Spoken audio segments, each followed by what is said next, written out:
Hi guys, welcome to SosinIAS Academy.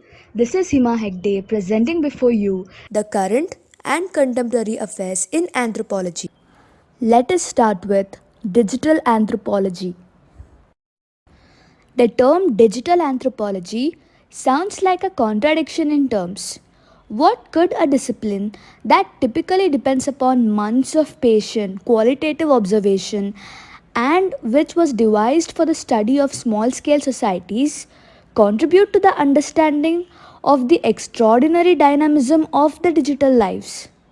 The answer is that we often hear general claims about the impact of social media that we have lost our capacity for real friendship or that our brains are shrinking. An anthropologist will respond, but these are the claims equally true about American college students and Indian farmers and Chilean copper miners. One of the books that was recently published, called The Comfort of the People, based on certain research conducted with the patients of hospice in England, many of whom had received a terminal diagnosis, most commonly because of cancer. The intention was to advise the hospice about how it could best employ new media. Communication technologies are especially important in this case because almost all care is administered within the patient's own homes rather than within the hospice itself. The book tells of one patient whose first experience of Facebook followed the confirmation of her cancer as terminal. She used this new capacity to teach others about the experience of dying and repair ancient quarrels in her family. Another patient, a man who had worked in the IT profession, explains how Facebook meant he didn't have to inform each individual separately about his changing prognosis. But it also meant that in composing his posts, he was acknowledging these developments to himself. At that point, his cover picture was a particular kind of selfie, one taken in a mirror, an exquisitely appropriate use of this technology to illustrate this simultaneity of of revealing his evolving situation both to others and also to himself. A layperson might dismiss these stories as superficial, but the anthropologists take them seriously, empathetically, exploring each use of digital technologies in terms of the wider social and cultural context. Now, one could make sense of the hospice study, for example, because one was simultaneously carrying out an ethnography of social media use in some English villages. One of the more surprising thing that the researcher found was that even in this rural setting, where one elderly man died in the same bed in which he was born, many of these patients could become both isolated and lonely. The primary cause turned out to be not, as most people imagine, the decline of traditional community. Quite the opposite. It was continuity of an English tradition by which people socialize in the public domain, the pub or the golf course, for example, but are very wary of entering the private room. The neighbors say that of course they would help if asked, but the patient would never dream of becoming a burden by actually asking for help.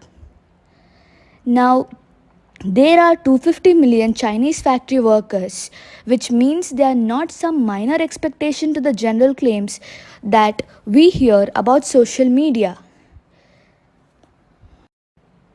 Once one considers the intimacy of social media and the regional diversity in its usage, it may be that digital anthropology is the only way we can actually observe and comprehend the new worlds that are being constructed today.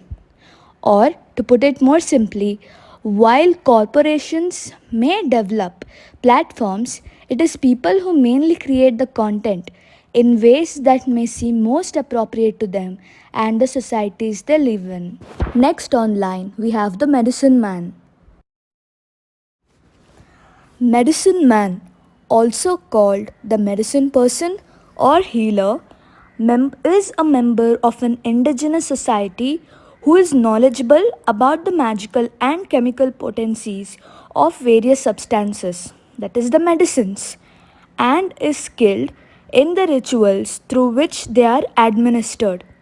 The term has been used most widely in the context of American Indian cultures, but this is applicable to many others as well.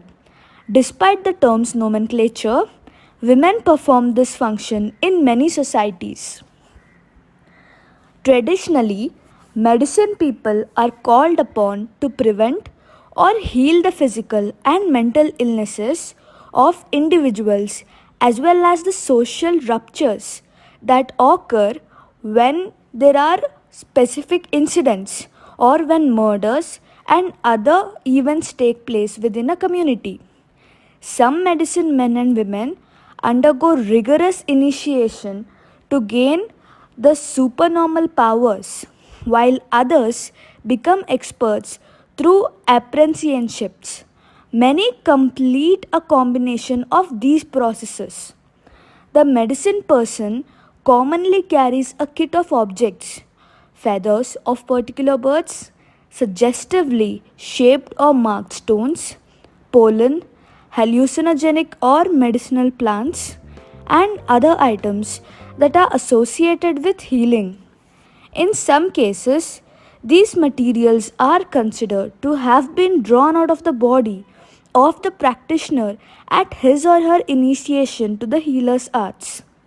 Correspondingly, the work of healing often involves the extraction of offending substances from the patient's body by sucking, pulling, or other means. In some cases, the object must be physically removed from the patient. For example, healer removes a projectile from a wound. In cases where the nature of the offending substance is metaphysical, however, the healing ritual focuses on achieving mental and spiritual health. In such cases, a symbolic object may be removed from the patient by sleight of hand. Because traditional indigenous belief systems often attribute illness and other distressing situations to the activities of witches or sorcerers, the term witch doctors, denoting a person who diagnoses and treats such condition, was coined by 18th century Western observers. By the 20th century, the term was generally considered pejorative. Let us now understand the global health anthropology. Ethnographies of health systems are a theoretically rich and rapidly growing area within the medical anthropology. Critical ethnographic work dating back to the 1950s has taken policymakers and health staff as points of entry into the power structures that run through the global health enterprise. In the last decade, there has been a surge of ethnographic work on health systems. It is conceptualized that the anthropology of health systems is a field, and the review is done of the history in this body of knowledge and outline emergent literatures on policymaking, HIV, hospitals, community health workers, health markets, pharmaceuticals, and metrics are done. High quality ethnographic work is an excellent way to understand the complex systems that shape the health outcomes and provides a critical vantage point for thinking about global health policy and systems. As theory in this space develops and deepens, it is argued that the anthropologist should look beyond the discipline to think through what their field or what their work does and why it matters. Medical anthropologists have focused on the social organization, power relations, and politics of health systems since the inception of the field. Critical ethnographic work has taken policymakers and health staff as points of entry into the power structures that run through the global health enterprise.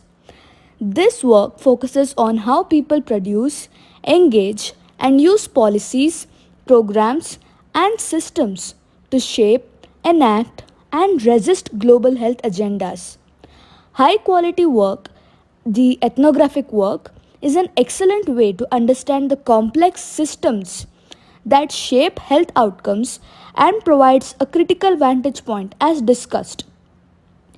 Now, health systems have long been seen as an important research topic within global public health, but only recently has the health policy and systems research or the HPSR really coalesced as a field. In the 1960s, the WHO held a number of international conferences on planning, and Chile even set up a Pan American Center for Health Planning centered on social science. While these efforts fizzled, victims of their own naivete about the complexity of systems reform, they set the stage for research to come. In 1974, the WHO director highlighted health systems research, that is, the HSR, should be, or what is the unclear element in it. In the early 1980s, the WHO Advisory Committee on Health Research determined that research on health systems was critical to reaching the goal of health for all. Around the same time, international health leader Carl Taylor published a booklet promoting health systems research, yet the field still did not gain significant traction. We just are not making any significant progress in this field, a frustrated Mahler commented in 1987, adding that there has to be focus on developing new drugs, but little focus on delivering them. It would take 15 more years for the health systems research to really gain traction. When the World Health Report highlighted its importance and provided broad definition. At that point, the WHO Director General said, the boundaries of health systems should encompass all actions whose primary intent is to improve health.